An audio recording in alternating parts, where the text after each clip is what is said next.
Do you ever feel overwhelmed by the ever-changing world of technology? Tech It Out can help make some sense of it all. Breaking down geek speak into street speak, technology columnist, author, and TV personality Mark Saltzman covers consumer technology each week for every listener. Mark tackles the latest news, reviews, and how-tos to help you understand what's hot, what's not, and why. Hey everyone, welcome to Tech It Out. This is episode 448. Hope you're all doing great today. I just returned from Taipei, beautiful city. It's my third time. In fact, I attended the annual Computex show. It's one of the biggest conventions in the world tied to computers and other gear. Of course, Taiwan is known for producing semiconductors and other computer components. The country produces more than 90% of the world's most advanced semiconductors, in fact. Plus, massive computer companies are headquartered there, like ASUS. They'll be my first guest on the show today. And Jensen Huang, the rock star CEO of NVIDIA, the world's most valuable company at more than $5 trillion. He's Taiwanese too. I met him last year at Computex. I think the 10th richest person in the world. Wow.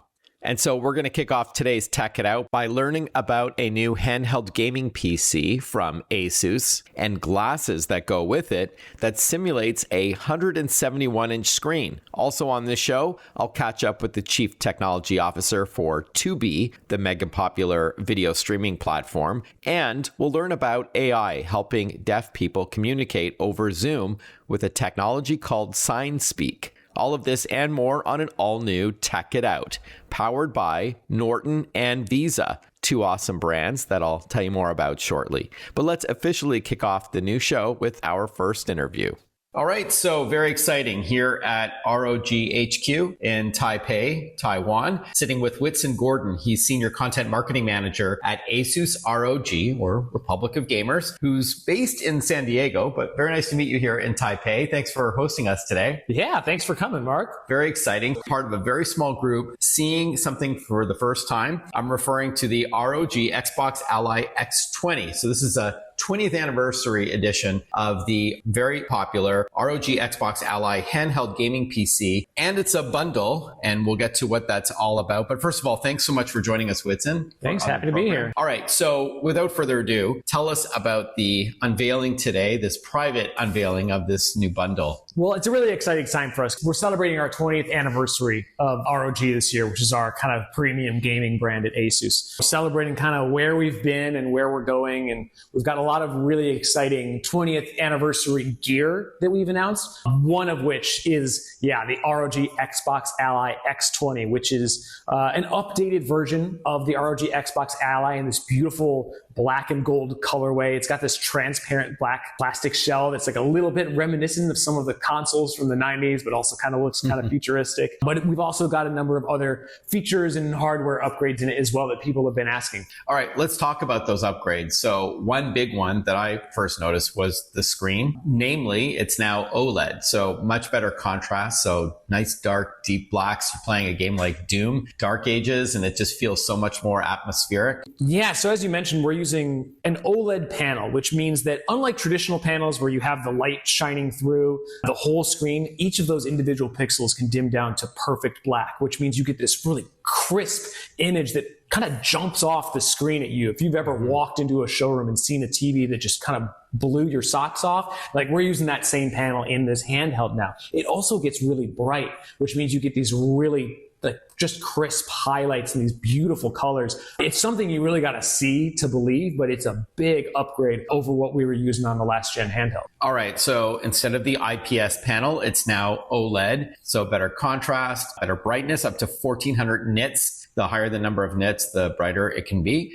And it also has a 60% smaller bezel on top, so less border around the screen. It's also a larger display at 7.4 inches. So overall, more engaging, more immersive. And there's something even cooler about the screen, and that is a secondary option for the bundle. Can you tell us about the glasses that you can get with it now? Yes. So part of the 20th anniversary bundle is that you get this new Ally with the updated screen and other features, but you also get the ROG X-Real R1 AR glasses. So this is a pair of glasses that you put on, and they have little micro OLED screens in the lenses, and it projects a virtual 171-inch display in front of you. It's almost like if you've ever used a VR headset. It's kind of similar, but much more compact, comfortable on your face. You get on a plane or you're on a train, something like that, or just sitting in bed. It's like having a portable home theater that goes with you, and it's truly breathtaking. And I'm glad that you brought it up. I think some of our listeners may have this vision of a big, bulky headset. They look like a pair of sunglasses, but there's a little USB cable out of the side. It plugs into the ROG Xbox Ally X20, and it simulates, as you said, 171 inches, like having a movie theater in your pocket, which is really great for someone like me. I travel a lot. I'm on a lot of planes. Instead of looking at the seat back or even just on the 7.4-inch ROG Xbox Ally X20 screen, now you can magnify that considerably. There's also a 3D mode that I tried today in a racing game. Yeah, we call it instant 3D, right? So what it does is there's a chip in the glasses itself that can instantly convert 2D content into 3D. So if you're playing a game or watching a movie, you flip that on and all of a sudden it's in 3D. It's really cool. It just kind of adds that little bit of extra to the experience. Because we're using those lenses, we can make it 3D. So it's not just for games, but you can also look at photos, you can watch TV shows and movies, even read text. It's pretty crisp. Yeah, it looks really good. It is a full Windows PC, right? We failed to mention that earlier. The ROG Xbox Ally X20 is built on Windows 11, so you can toggle it and it can be a full computer as well, right? Yeah, that's the idea. So when you first boot it up, you boot into Xbox mode, right? Which has all your games right there. It kind of feels like an Xbox, this really kind of easy console experience. So you can kind of download your games and jump in right away. But if you want to drop down to the traditional Windows desktop, plug it into a TV or monitor or something like that, you totally can. Yeah, I was going to get to that you can plug this device into a TV or a monitor. And if you want, even add a wireless or wired mouse and keyboard and use it like a full-blown PC. But again, primarily it's a gaming device, but I love having that secondary feature because it is a full Windows 11 PC. And we have a ton of users who absolutely do that. Bring it home, dock it with a mouse and keyboard, use it as their main PC, or dock it to a TV. And instead of playing in handheld mode, you come home, dock it, and now you're playing on a 65-inch TV with your favorite controller. Right. The whole experience has gotten really seamless. I got a chance to play around with that today as well, and that was pretty cool to play it on a big screen TV using a Bluetooth controller. We are chatting with Whitson Gordon. He's Senior Content Marketing Manager at ASUS, the parent company of ROG, Republic of Gamers. We're here in Taipei talking about the just unveiled ROG Xbox Ally X20 bundle. So this is a special 20th anniversary for the 20 years that ROG has been around, a leading gaming brand, bundled with the ROG X Real R1 Glasses Edition 20. And that matches the same colorway, right? The black and gold as well. Yes, part of that bundle is that both the glasses and the Ally have that black and gold colorway that we're releasing on a bunch of our 20th anniversary gear to commemorate the milestone. Awesome. I'd love to spend a little bit of time on the controls and what's different there. We've touched on how the screen is different over last year's version. The fact that it's OLED, it's larger, smaller bezels, and brighter. But let's spend some time on the way the game feels, which is critical for any game that you play, any genre that you're into. Absolutely. Yeah. We wanted to go all out with this device, right? And build in as many upgrades as we could. And controls are such a crucial tactile experience of how you experience the game, right? So the most important thing we did is we have included TMR joysticks on this. And what that means essentially is they're using a different method of detecting when the stick is moving. And it does it in a way that doesn't introduce stick drift. So if you've ever had a controller or a console that over time, even when you're not touching it, your character will start moving or looking to the left because the controller is starting to wear down. That can't happen with these because they use more magnetic sensors. So that's really exciting and something a lot of people were requesting on this. So you know that it's really going to stand the test of time. We also upgraded the face buttons. They're a little bit lighter to click down, a little bit lower profile, just feels a little bit nicer. And the directional pad has this really cool feature where you can lift it up and twist it and change the mode. So you've got kind of the traditional 4-way mode that you might be used to from older game consoles back in the day. But you can also switch it into this 8-way mode that's kind of a circular directional pad, which if you play a lot of fighting games like Street Fighter and stuff like that, you have to do these sweeping motions around the dish. And it feels really, really nice. It's got this new kind of clicky feel to it that's so satisfying. I don't know if most gamers will know if they buy the new device that you can actually turn the D-pad from a 4-way to an 8-way rocker, which was pretty cool. I saw it today and I didn't realize you could do it. So it's important that people know that they can do that. Great to have that option. There's also rubberized grips now, so it just feels better in your hand. Yeah, if you've ever used any like special edition or higher end controllers for your game consoles, a lot of times they'll come with this texturized rubber on the back, and we included that on this model. You know, if you get really intense about your games, your hands get a little sweaty, it can feel a little slippery, things like that. But it also just kind of has this really premium feel. Like I said, it's our 20th anniversary. We wanted to go all out with this and make it feel like a really high-end device that pulled out all the stops. And there's a new dock. We touched on a little bit earlier how you can dock it and play it on your TV or on a monitor. This dock has RGB lighting, and it's got ports where you can plug in peripherals if you want. It'll charge up the ROG Xbox Ally X20 as well, which is great. And that's going to be an available accessory as well. But again, the bundle, just to wrap up with you, it's the ROG Xbox Ally X20 coming this holiday season. Price is TBD, but no doubt this is going to win several awards here at Computex. And then again, it's the ROG Xbox Ally X20 bundle. And Whitson, what's the best website to learn more? Yeah, come over and check out rog.asus.com to see our full lineup of gear, including all the other 20th anniversary stuff too. rog.asus.com, ASUS.com. Whitson, thank you so much for carving out some time to chat. Hey, thanks so much for having me and coming out and checking all this stuff out. We learned what's new with Tubi, the popular video streaming platform, when we return on Tech It Out. Stick with us. Listen to Tech It Out whenever you want. Find the Tech It Out podcast at iTunes or wherever you get your podcasts.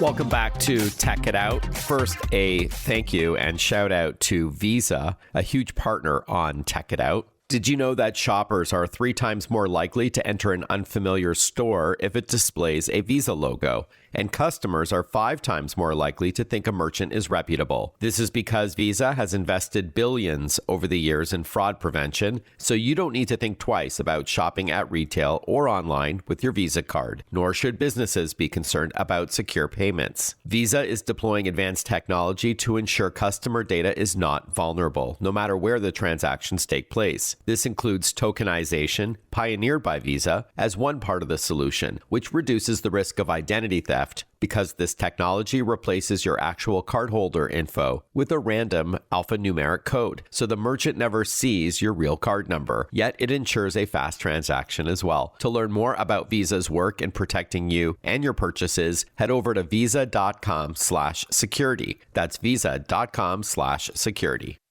It's a very exciting time for Tubi, the massively popular and free streaming video platform with hundreds of thousands of ad-supported TV show episodes and movies and other content that you can enjoy on all your favorite screens. And Tubi has also opened a Toronto office a couple of months back. I was at the official opening for that. It was awesome. So here to give us the skinny on everything, a Tubi 101, if you will, is Mike Bidgoli, Chief Product and Technology Officer at Tubi, whom I've had the pleasure of meeting in person. Hey, Mike, good to chat with you again. Thanks for your time. Great to chat with you as well. Now, hey, before we talk Tubi, let's please explain the difference between video on demand and streaming television. They're both delivered over the internet, of course, but one is perhaps more familiar to those who grew up with cable. Great question. We get this a lot, actually. So think about the FAST channel as the digital equivalent of a cable channel. So if you've ever watched cable or broadcast, you tune into a channel and you watch the programs in the way it's like linearly programmed for you. So the same equivalent of it exists. With the guide and everything. Yeah, exactly. The same equivalent exists in the digital world, and it's just sort of broadly referred to as fast channels. So Tubi has fast channels, to be clear, but 95% of our viewing is actually called VOD, video on demand. And these are quite different, and VOD is like, you know, really allows you to sort of super serve the audience in a much better way. So think about VOD as the audience the viewer is much more leaned in. They get to choose what they watch, but also our technology can come forward a lot more because we could really, really, truly understand them, recommend things to them, tune the recommendation as they hop between programs. And their content catalog can really shine too, because we essentially have the largest content catalog of movies and TVs, and we can talk about that a lot. So that is really the bread and butter of Tubi. All right, so thanks for that. FAST is an acronym for free ad-supported streaming television. So that's where you get a guide and you can watch, like a classic TV show that is like 24 hours, which is awesome. And then there's VOD or AVOD, ad-supported video on demand, which is like, you want to start the movie right then and there, you press start, and it starts when you want, as the name suggests. So thank you for that clarification. I thought that was a good place to start. With that in mind, now please tell us about Tubi at a high level. So Tubi is the largest premium content collection of movies, TV shows, and increasingly creator content as well. It is free. It's always been free and will remain free. So we fund this through ads. And in terms of our scale, we have 100 million monthly viewers. They stream about a little bit over 1 billion hours of content every month. Wow.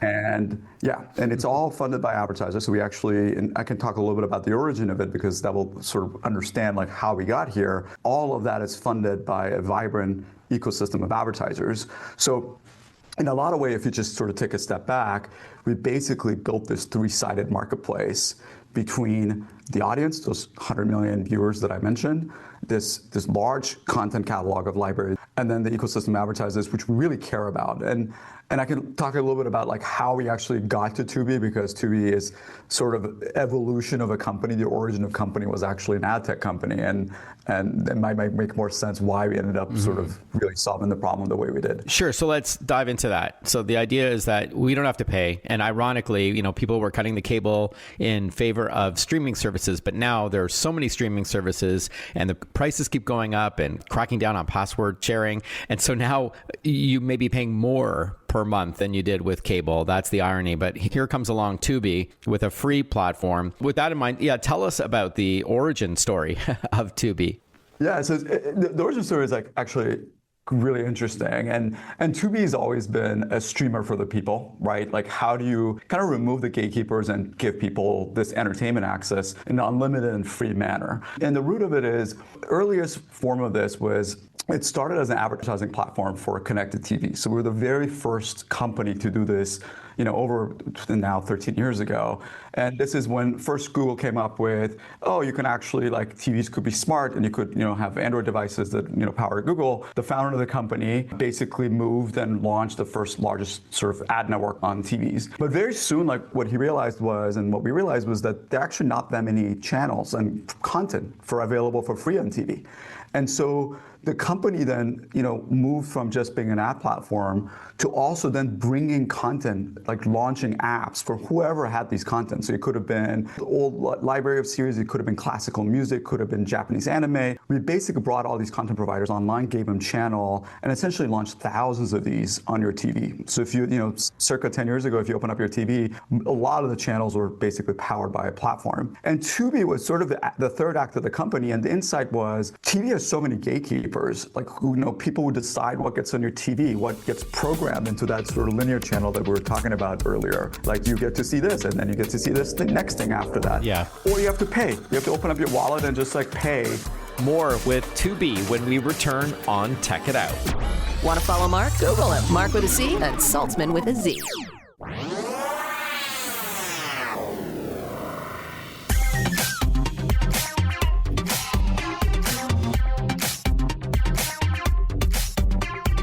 Breaking down geek speak into street speak. This is Tech It Out. Tech It Out with technology columnist, author, and TV personality Mark Saltzman.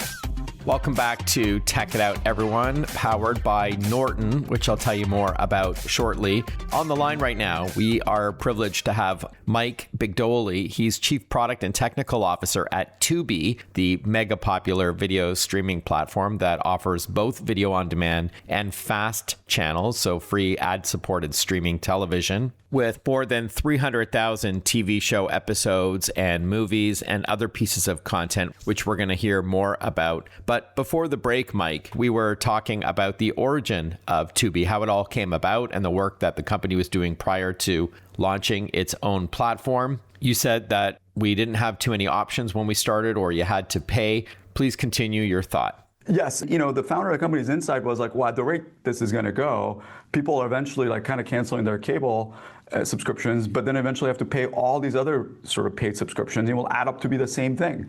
And so he's like, why can't all this stuff be in one service for free available to people? And that's how Tubi was born.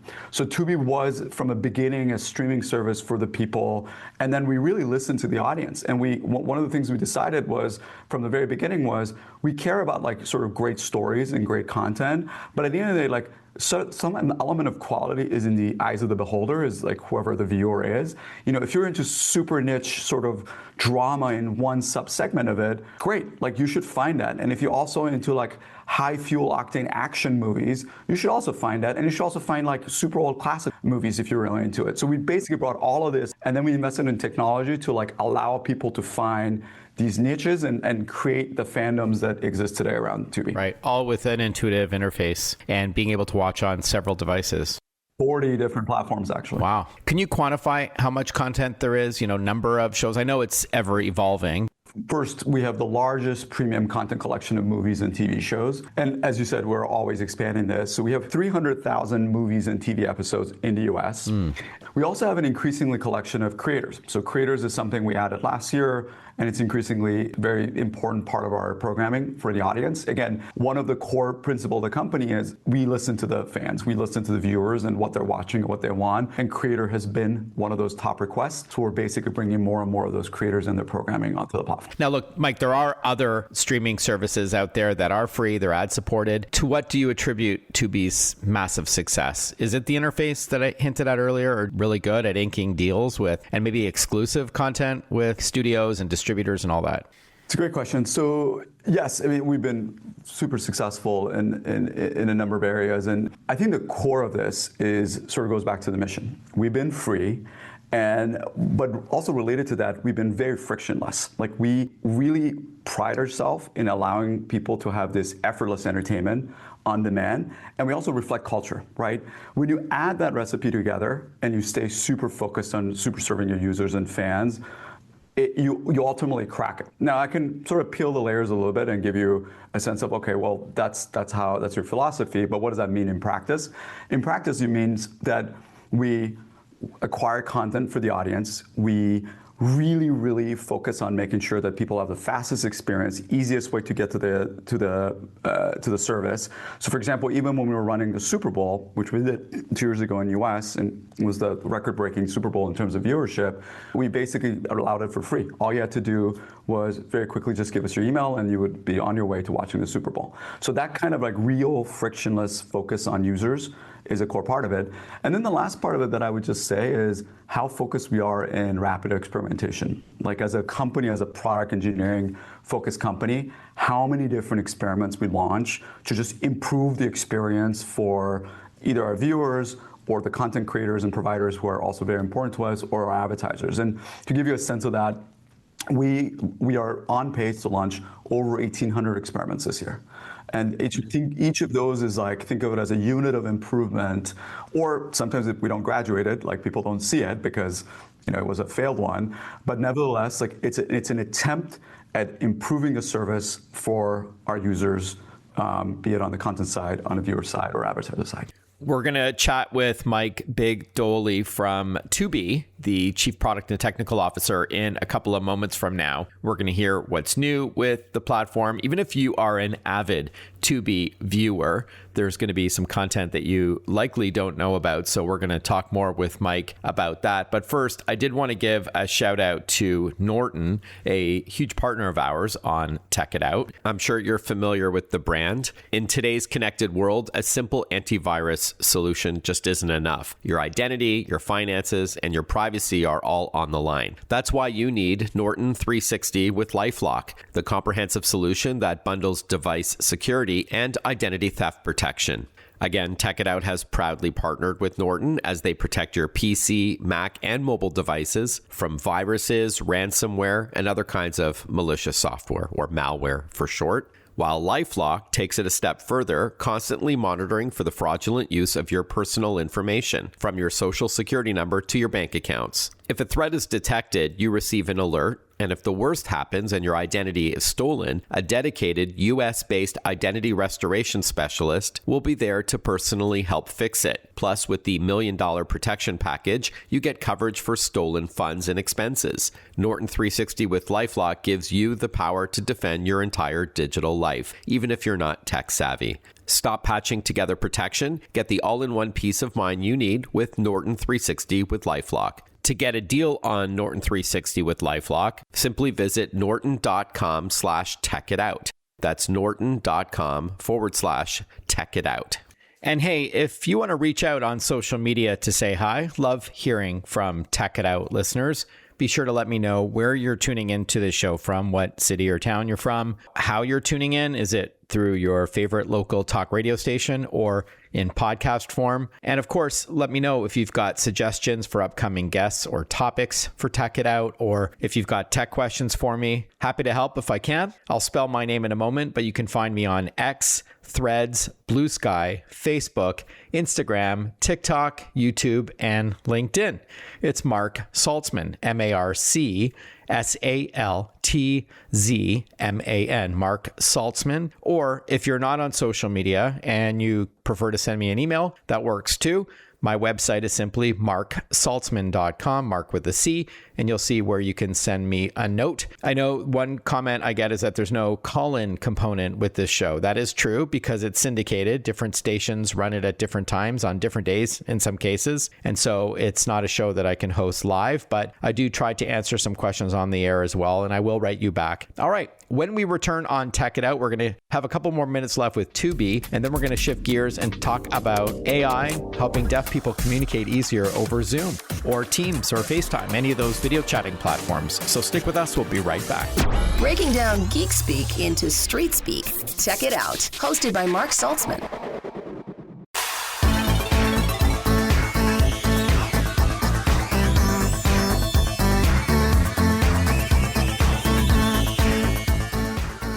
Welcome back to Tech It Out. We are chatting with Mike Bidgoli. He's Chief Product and Technology Officer at Tubi, a hugely successful video streaming platform. We are learning about the history of the service and how it's evolving and experimenting, as we just heard. Can you talk to us a bit about some of the other features? I think Tubi Originals, I don't know if that's the same as your creator content. There's also multicultural content and also ways that videos can be personalized as well. Yeah, so there's several things. So I think if you take a step back, one of the most important things for us is get people into the service in the most frictionless manner possible, which first means that we're available on virtually any platform you can think of. We're almost on 40 different platforms, right? From your cars to your phone to your TV devices and on, and even some virtual reality set devices. The second is when you think about what is one of the best ways to super serve audiences is to find and get them into the content rabbit holes that they love. And there's a host of technology that goes around that. And really the core of that is a world-class recommendation system. And the second thing is how do you make this beautiful experience in the UI that you can find and pivot off of it? So let's say, first when you open up your TV, how can we show you a preview of a piece of content right in front of you in the most relevant manner to you? So we basically have these scenes and previews. If you open up your Tubi on your phone, on our TV, we basically use computer vision to generate the right scene, pick the right scene in the preview of that entire movie or TV episode, and then we personalize it for you and we show it to you, right? So think about sort of the content that goes around it. Or how do we merchandise that piece of content for you, right? How do we give you, in that first few seconds that you have, the right labels. You're seeing this because it's high, it has high IMDb rating, or it has high Rotten Tomatoes rating, or we picked it specifically for you, or this thing is only on Tubi, and we believe that's the kind of title you're into. And then the sort of the devices. We think about, we don't want Tubi to just be for the living room. We actually have consistently one of the top 50 to 100 apps, whether it's Google Play or the Apple Store. And one reason for that, one reason why mobile is so important for us is Tubi is not just for your living room. We want Tubi to be with you as part of your day. If you have a few moments, we want you to pick up the phone. And the way we design the mobile experience is you can instantly and effortlessly be entertained. You can find a short clip of a movie, and if you really like it, you can save it. You come home, we have built one of the best casting experiences. So you can actually pull up your phone, and if you don't have our app, like we can actually, in some certain TVs, you can remotely install it from your phone, and you pick up right where you left off on your phone if you found the content during the day. So all of that, building that ecosystem of like really making it super frictionless, where people can pick up your phone, download Tubi, and immediately get into this rabbit hole and then have unlimited free content. That is the core technology that we built. So do you need to sign in for it to remember you when you're on your phone, and then when you get home to continue watching that TV show? If you want to have a persistent identity with you where it picks up where you left off, if you switch between devices, yes. Yeah. But again, sort of in line with how that makes sense. Frictionless we want to be, we don't need you to sign in. You can just say use it as a guest. Most people decide to sign in because it ends up being like pretty useful to them. But you can sign in, and we without signing in, we still learn about you, and we still try to personalize the experience for you. We just can't like take it to the next level of moving that experience to the next device you use. Yeah, fair. You need something to tie it between devices for sure. Right. All right, so as we wrap up, what's the best call to action? Do you just recommend downloading the app or going to Tubi, to the website? What do you recommend? How do we leave our listeners here? I would recommend that you go to the App Store and search for us, or go to Tubi. Search in your favorite search engine. You'll see us. You'll be the first engine in, and you can download it and try it. And I promise that you'll find something great. All right. Of course, Tubi is Tubi. Mike, it's been great chatting with you. Thank you so much, and continued success with the platform. Can't wait to see what's next. Great talking to you. For the remaining moments we have in this block of Tech It Out, I thought I'd answer a couple of questions from listeners. I did reply to them as well, but I thought that these were good and maybe other people have similar questions. One is that, hey, Mark, I know you aren't supposed to use public Wi-Fi, but I can't afford to use my data plan, especially while roaming. So what are some tips to protecting myself? So yes, be wary of free Wi-Fi networks, especially if they don't require a password to enter, as you could be joining a hacker's hotspot that could compromise the data on your laptop or tablet or phone. So first, at least verify the login details with an employee of that coffee shop or hotel or the airport or what have you. Also, as an added layer of protection, use a VPN or virtual private network. There are free ones out there as well that protects your privacy because it allows you to browse anonymously when you're online. If you are going to log online to read news or whatever, just refrain from any financial transactions like banking and all that, just to err on the side of caution. Just wait until you're on a protected connection or your cellular one, which is also very safe. Another question via email I received. Mark, I remember you once talking about creating a custom ringtone for free. Can you explain? So yeah, if you're on iPhone and you have the latest operating system update, iOS 26, the process is now simple to create your own ringtone directly from your files. So it could be a snippet from your favorite new song or a custom recording like your child or grandchild saying something fun. So just open the Files app on your iPhone, locate any MP3 or M4A file, those are audio files, and ensure it's under 30 seconds long. Now tap the share button, which looks like a little box with an arrow coming out of it, and select the option use as ringtone. That's it. Now you can make a default ringtone for all your callers or assign it to a specific contact. So yeah, you can send me notes if you've got tech questions yourself. You can go to my website, marksaltzman.com, marksaltzman.com. All right, when we return on Tech It Out, we're going to learn about this new AI-based tool that can help people who are deaf communicate easier on video chatting platforms like Zoom or Google Meet, Teams, FaceTime, and so on. We'll be right back. Stick with us for more Tech It Out. Follow Mark Saltzman on Facebook, on Twitter, on Instagram. Listen to Tech It Out whenever you want.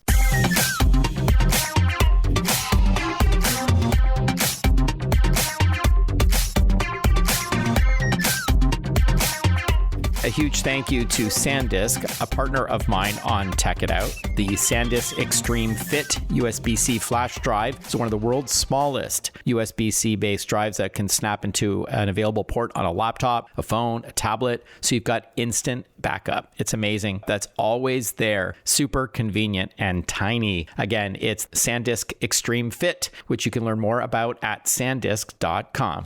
As listeners of this show know, I get excited about technology that can enhance or enrich people's lives. And with that comes accessibility tools to even the playing field for everybody. Yesterday, I spoke with a company here at AWS in Las Vegas called Lumen that has created a wearable headset to help those who are blind or vision impaired better navigate around city streets with tactical, like vibration, cues, almost like a guide dog that could nudge you a certain way. Now we're going to learn about a tool for those who are deaf or hard of hearing.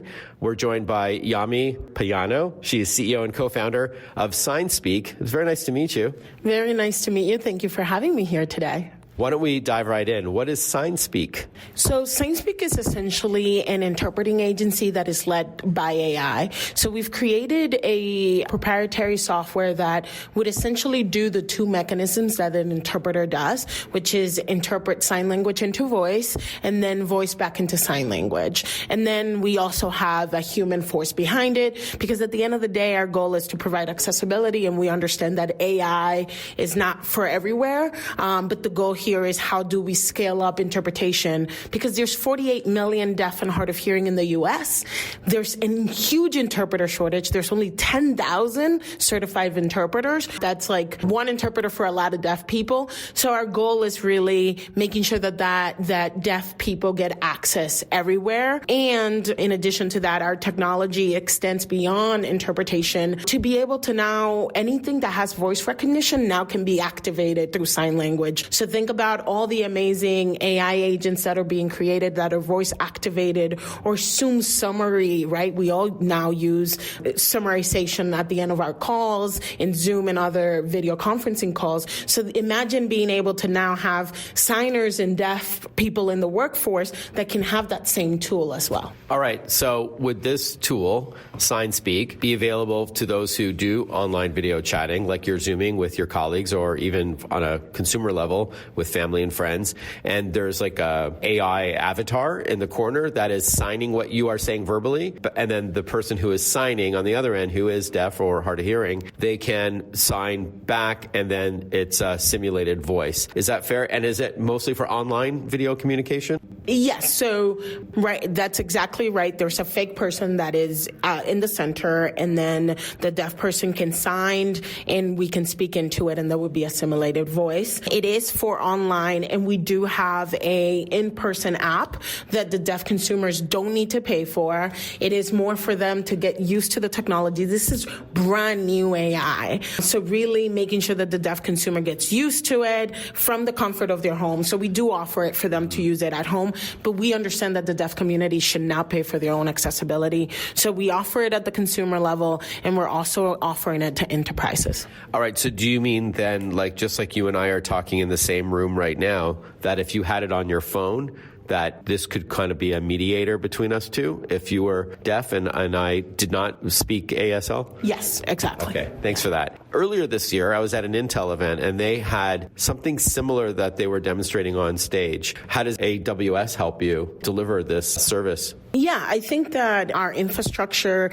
takes into account latency, because the real-time communication needs to happen instantaneously and in real time. So right now, our system is equal to the latency of an interpreter. So usually, because we're talking about ASL and English, two different, completely different languages with two different grammatical structure, there is about a 3 to 2 second lag time that any interpreter will have. And the deaf community is very used to it. What my team is super excited about AWS is sort of AWS Trainium, AWS Inferentia, which really allows us to train these models and operate them at a lower cost, so that then when we're talking about things like using smaller models on the phone or on device, well, now that is a reality. And we've seen what has happened with voice recognition, where now voice recognition is essentially everywhere. That is because we have smaller models that can do that, and AWS has allowed us to get there through some of their technology. So please go to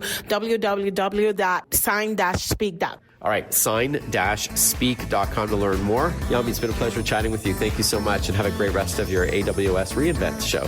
Thank you, and same to you. As we wrap up another episode of Tech It Out, a huge thank you to Visa and Norton, awesome partners of mine on this program. Thank you to you, the listener, for tuning in. All the best, everyone. Have a great rest of your day, and I look forward to catching up with you next weekend for another new episode of Tech It Out. Bye-bye for now.